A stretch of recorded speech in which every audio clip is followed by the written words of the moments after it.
너희는 믿음 안에 있는가? 너희 자신을 시험하고 너 자신을 확증하라.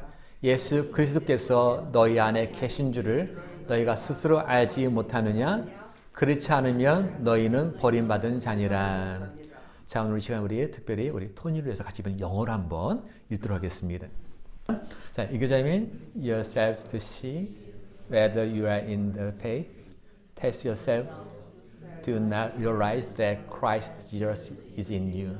Unless, of course, you have failed the test. 네. 토니가 괜찮대요. 여러분, 시험 없는 세상에서 살고 싶다. 그죠? 어쩌면 이 얘기는 학창 시절에 있는 모든 학생들의 한결같은 꿈이고 아마 염원일 것 같습니다. 시험. 정말 어쩌면 출생부터 우리가 죽는 그날까지 우리 내가 원하든 원치 않든 간에 시험은 늘 우리와 함께 합니다. 제 자신을 가만히 보더라도 제가 치렀던 시험 종류가 뭔가 봤더니 분명히 중고등학교 다닐 학창 시절에는 중간고사, 기말고사가 있잖아요. 그리고 그걸 딱 끝나면 시험이 없는 줄 알았더니 자동차 운전면허 시험이 있더라고요. 그리고 태권도 승단 시험도 있었고 또 토플 시험도 있었고, 그죠? 또 여기 오니까 응급 구조 시험도 있더라고요. 그러니까 제가 원치 않던 거네 어쨌든 뜻하지 않게 여러 가지 시험 종류를 우리는 대해야 되고 또 공부하게 됩니다. 근데 어떤 시험이든 간에 거저 그냥 있는 건 없더라고요. 아무리 간단할지라도 신경을 쓰이더라고요. 근데 이러한 시험은 지금 현대의 삶에 있느냐? 그렇지 않습니다. 과거에도 있었습니다. 그리고 동양만 있냐? 아니 서양도 있었고. 그러니까 어디를 막느라고 이 시험은 늘 존재해 왔습니다. 근데 시험 내용, 시험 성격은 나라마다 또는 시대마다 그 어디에서 그 시험 문제를 출제하느냐에 따라서 출제 형태, 또 문제의 형태가 다 다르게 나타납니다. 그래서 어떤 각 분야에 따라서 그 분야에 가장 적절하고 적합한 시험 출제 내용이 결정되고 그것이 문제로 나옵니다. 자, 여기 초등학교 시험 문제 하나 있습니다. 한번 여러분 답을 맞춰보세요. 자, 밤늦게 소리를 지르고 이웃에게 피해를 주는 것을 사자성어로 뭐라 할까요? 밤늦게까지 소리를 지르면서 이웃에게 피해를 주는 것. 사자성어예요. 끝자는 가로 끝납니다. 가로. 가. 그죠? 답은? 그래서 초등학생이 이렇게 대답했습니다. 아빠인가? 인간인가? 자, 이번에 선생님 우리 교회학교에서, 주일 교회학교에서 또 문제 하나 나왔습니다. 약하고 부족한 나를 하나님이 부르실 때 어떻게 대답하면 좋을까요? 하나님의 부르심에 대해 대답할 말을 적어보세요. 약하고 부족한 나를 하나님이 부르셨어요. 그럼 어떻게 대답하면 좋을까요? 자, 여러분은 어떤 대답을 하시겠습니까? 종이 여기 싸우니 그렇게 대답하시겠습니까? 자, 그래서 이거를 어린이들은 어떻게 대답했나? 이렇게 대답했더라고요. 아니, 저 말고요. 딴 사람 시키세요. 조선 태종 때에도 과거 시험에 이런 문제가 나왔다 그래요. 관리들을 좀 더 빡세게 구릴 수 있는 방법이 뭐냐? 그걸 써라. 그리고 구글 24 시험에서도 1에서 만까지 숫자에서 1에서 만까지에서 8이라는 숫자가 몇 번 나올까? 또 1에서 1000층까지 있어요. 1000층까지.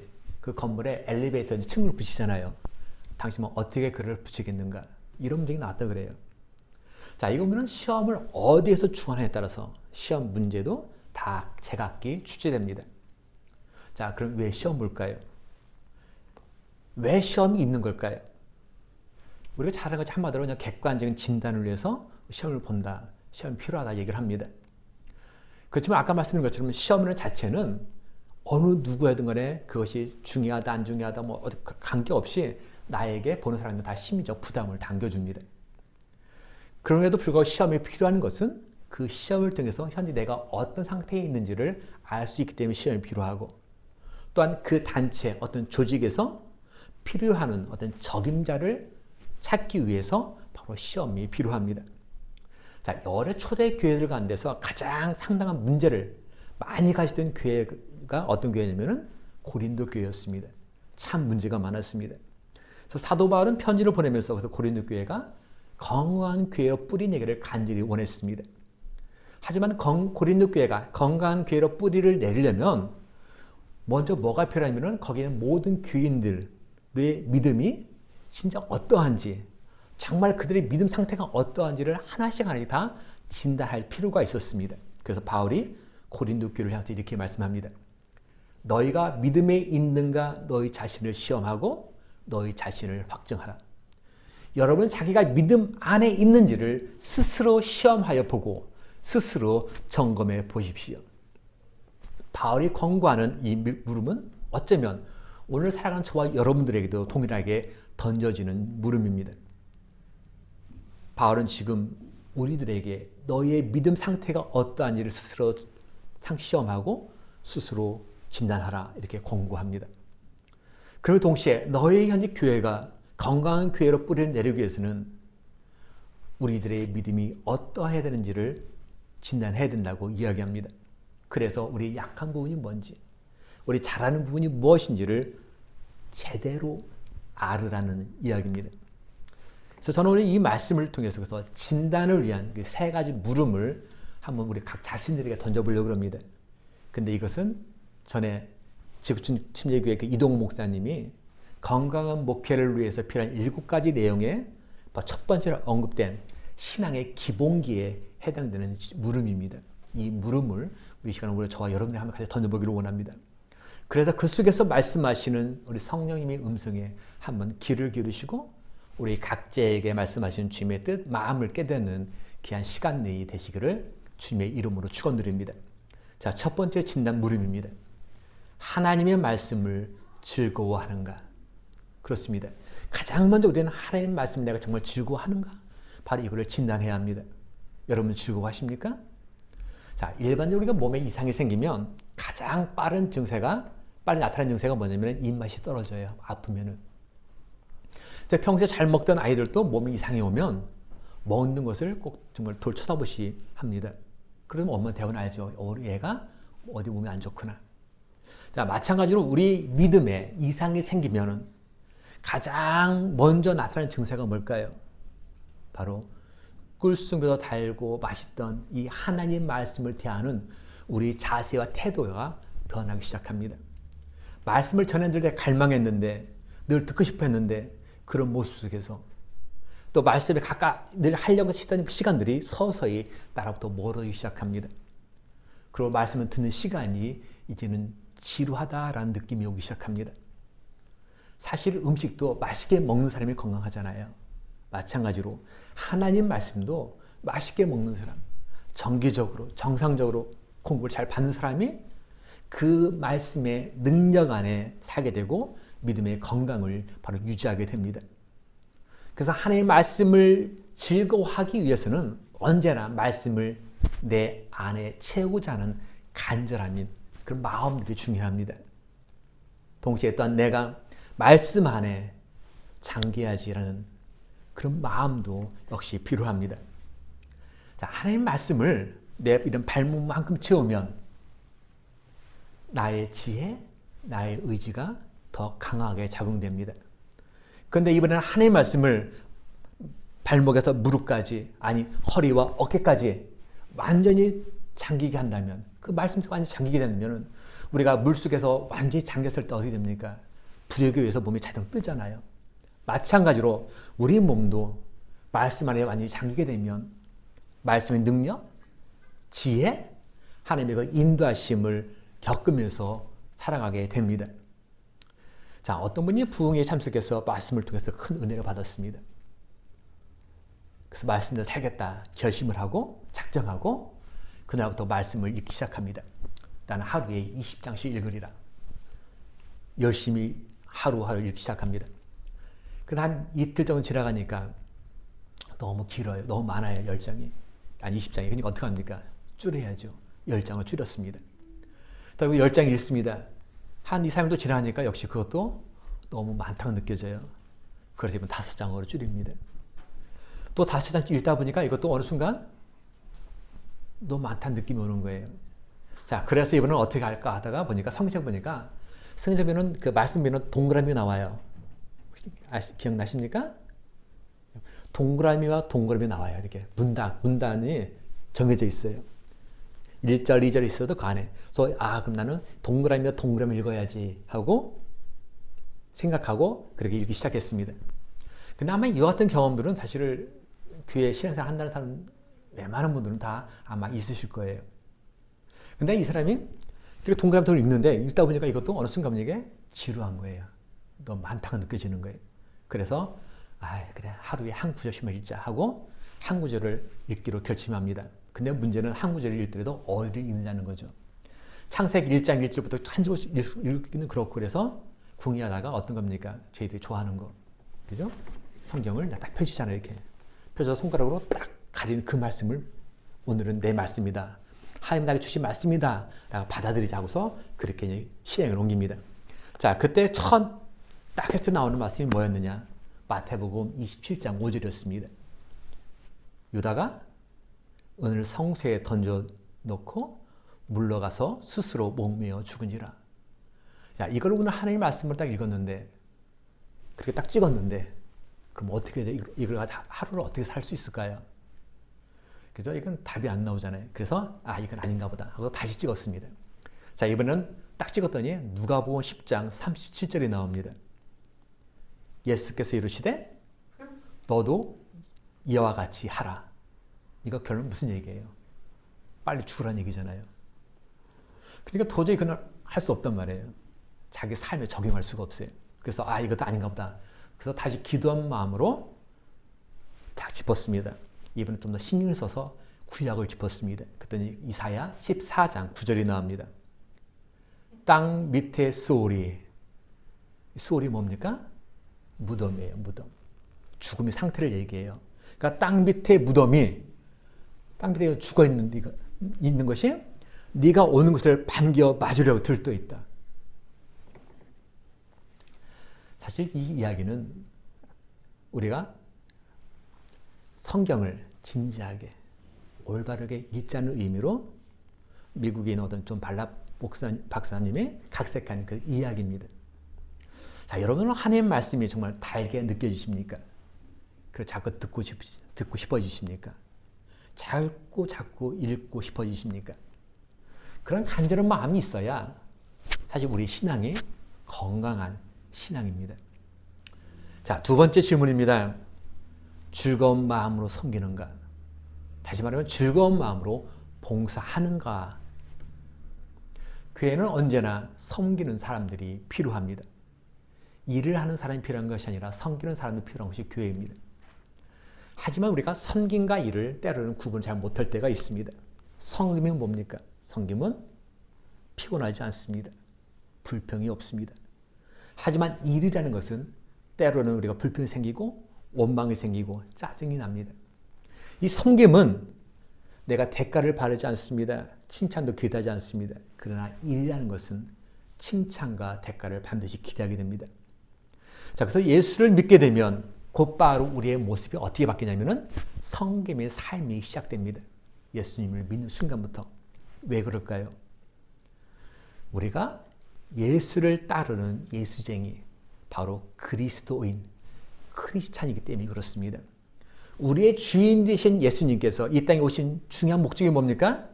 내가 온 것은 섬김을 받으러 온 게 아니라 오히려 내가 도리어 섬기러 왔다. 그래서 예수님은 자기의 생명까지 섬기는 일에 아낌없이 다 내어주셨습니다. 섬김. 이 섬김은 억지로 해야지 안 되고 할 수 있는 일이 결코 아닙니다. 또한 다른 사람과 비교하는 열등감 할 수 없는 일입니다. 섬김은 어떤 즉각적인 보상, 높아지는 마음으로 되는 것도 아닙니다. 섬김은 오직 딱 한 가지. 낮은 자리에서 시작되고 낮은 자리에서 마무리되는 것이 바로 섬김입니다. 저희들이 이제 바퍼 목사로 알려진 최일돈 목사님 여러분들도 잘 아실 겁니다. 최일돈 목사님이 달 공동체라는 그 단체를 이끄시면서 거기서 5가지의 섬김의 원리에 대해서 얘기한 적이 있습니다. 5 섬김의 원리. 섬김은 뭐냐? 어떻게 되냐? 첫 번째가 지금부터다. 첫 번째가 지금부터 하는 것이 성기입니다. 그리고 여기서부터. 여기가 어딥니까? 지금 내가 있는 곳. 가정이 있으면 가정에서부터. 내가 있는 곳. 바로 그곳에부터 하는 것이 성기입니다. 그리고 성김은 작은 것. 큰 것이 아니라 어떤 거대한 것이 아니라 작은 것. 그리고 성김은 내가 할 수 있는 것부터. 할 수 없는 것도 뭐 무리하게 하라는 게 아니에요. 내가 할 수 있는 것부터 하는 것이고 그리고 결국 마지막으로 성김은 누구? 나부터 하는 것이다. 네가 하세요가 아니라 내가 하세요다. 바로 이 5가지를 이야기했습니다. 지금부터, 여기부터, 작은 것부터, 할 수 있는 것부터, 나부터 이 5가지. 이것이 건강한 믿음의 바로 소유자입니다.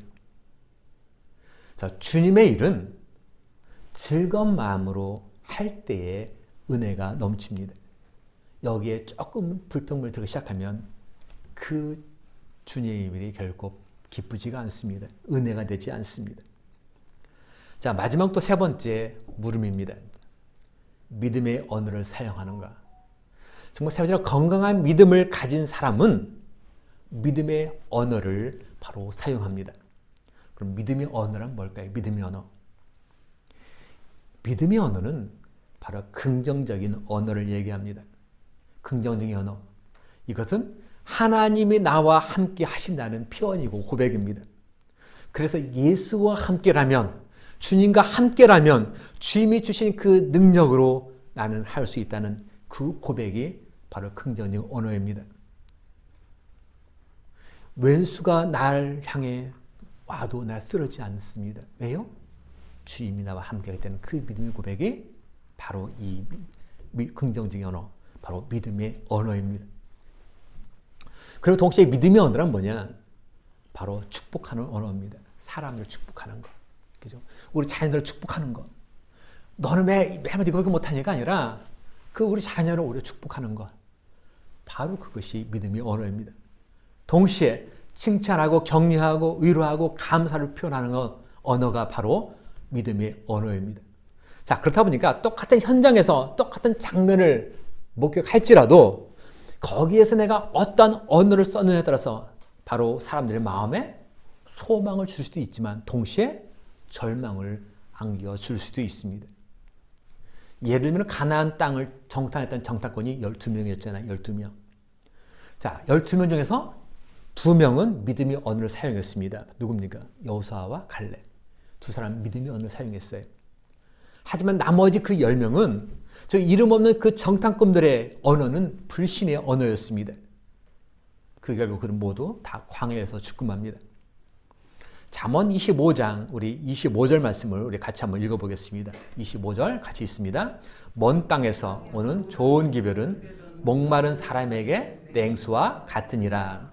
자, 먼 땅에서 오는 좋은 기별, 굿뉴스, 좋은 소식, 소망을 주는 언어, 칭찬의 언어, 격려하는 언어, 위로하는 언어, 감사하는 언어, 축복하는 언어, 이와 같은 좋은 기별, 좋은 소식은 목마른 사람에게 냉수와 같다.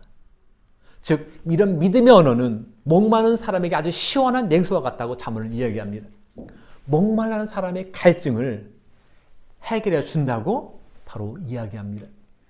너무 가래서 모든 것을 포기하라는 사람들에게 소망을 안겨준다 이렇게 이야기하고 있습니다.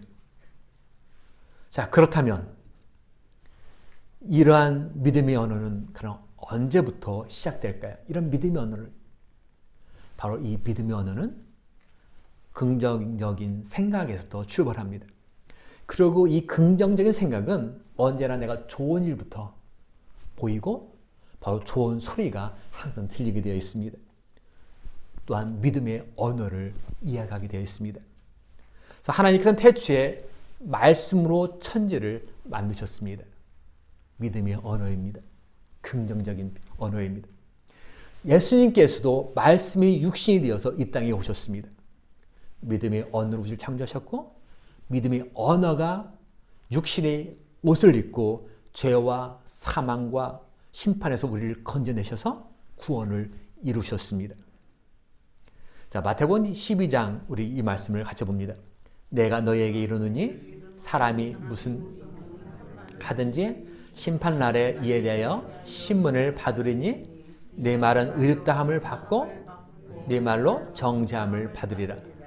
내 말로, 믿음의 언어로 사람을 살리고 소망과 희망을 주는 언어로 의롭다함을 받고, 네 말로 불신의 언어로 상처 주고 죽이는 그 언어로 너는 정죄함을 받으리라. 우리가 내뱉는 언어가 얼마나 중요한지를 보여주는 말씀입니다. 한국 서울 올림픽이 열렸을 때 미국 텍사스의 의대에서 몰락해 있는 즉 심장 전문의로 권위에 있는 한 분이 한국을 방문했습니다. 그가 한국을 방문한 이유는 어떤 특별한 목적이 있기 때문에 방문했습니다. 어떤 사명감이었습니다. 자, 어느 날 그가 학교에서 강연하는 도중에 갑자기 심장마비를 일으키면서 쓰러집니다. 아무리 내가 심장 전문을 할지라도 갑자기 이렇게 찾아오니까 그건 방법이 없더라고요. 자, 그러니까 갑자기 그 동료들이 또는 학생들이 와서 인공호흡을 하고 정기 충격을 사면서 살리려고 노력합니다. 하지만 돌아오지는 않은 거죠. 깨어나지 못합니다. 하지만 이때 그는 자신의 몸이 영혼이 자신 몸에서 빠져나가는 걸 자기는 경험했다는 거예요. 그걸 우리는 유체 이탈이라고 그러죠. 딱 보니까 좀 이따가 자기 아내가 막 울면서 들으면서 자기를 부둥켜 있더래요. 그리고 그 옆에 있는 다른 주인 교수가 몇 월 며칠 후 사망했습니다라는 진단을 하더라는 거예요. 그러면서 심장을 잘 덮더래요. 자, 그러면서 그는 그 순간에 어딘가 빨려가게 됐는데 거기 가니까 6명의 심판관이 앉아 있더래요. 그 6명의 심판관이 질문하는데 그 중에 4명이 질문하는 그 질문이 거의 똑같은 질문을 계속 묻더라는 얘기입니다. 질문이 무슨 내용이냐면, 자, 너는 지금까지 살아오면서 너의 말로, 네 언어로 얼마나 많은 사람들의 그 가슴에 못을 박았느냐. 또 얼마나 많은 사람들에게 내가 소망을 줬느냐라는 질문을 하더래요. 자, 이 질문이 쏟아지는 동안 갑자기 자기 눈앞에 영화 장면처럼 과거 일들이 쑥 지나가는데 내가 한 말 때문에 상처를 받은 사람들이 얼마나 많은지 보니 깜짝 놀랐다는 거죠. 그래서 충격을 받습니다. 근데 특히나 더 충격받는 일은 뭐냐면은 자기 아내가 상처를 제일 많이 받았다는 거예요. 자기로부터. 자, 이런 과정 후에 이제는 그가 기적적으로 깨어납니다. 그러니까 쓰러진 지 4시간 30분 후에 일어났다 그래요.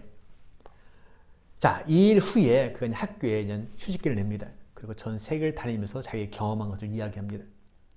역시 한국에 와서 체류하면서도 역시 동일한 경험을 이야기했습니다. 이런 이야기를 하면서 항상 마지막에 이런 질문을 던졌습니다. 지금은 이 자리에 앉아 계시는 여러분, 그리고 나를 비롯한 모든 사람들은 어느 순간 우리가 다 하나님 앞에, 하나님의 심판대 앞에 우리는 서게 될 것입니다. 여기 예외자는 없습니다. 그때 우리는 그곳에 앉아있는 그 심판장에 이와 같은 신문을 받게 될 것입니다. 당신 입으로 얼마나 많은 사람들의 가슴에 못을 박았는가? 당신 입으로 절망에 빠진 사람들에게 얼마나 많은 소망을 주었는가? 여러분, 이 이야기를 들으면서 어떤 생각이 드십니까?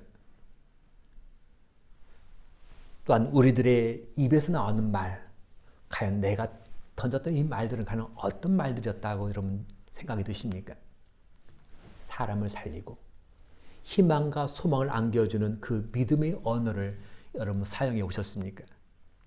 아니면 사람에게, 특히 내가 가장 가까이 하는 남편이나 아내나 아니면 자녀들에게 상처를 주고 죽이는 언어를 혹시 사용해 오지는 않으셨습니까?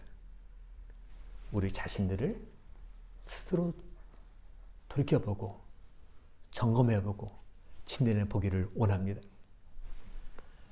가족끼리도 어떤 언어를 사용하냐에 따라서 살리는 언어를 쓰냐 상처 주는 언어를 쓰냐에 따라서 그 가정은 천국인 가정이 될 수 있고 지옥인 가정이 될 수가 있습니다.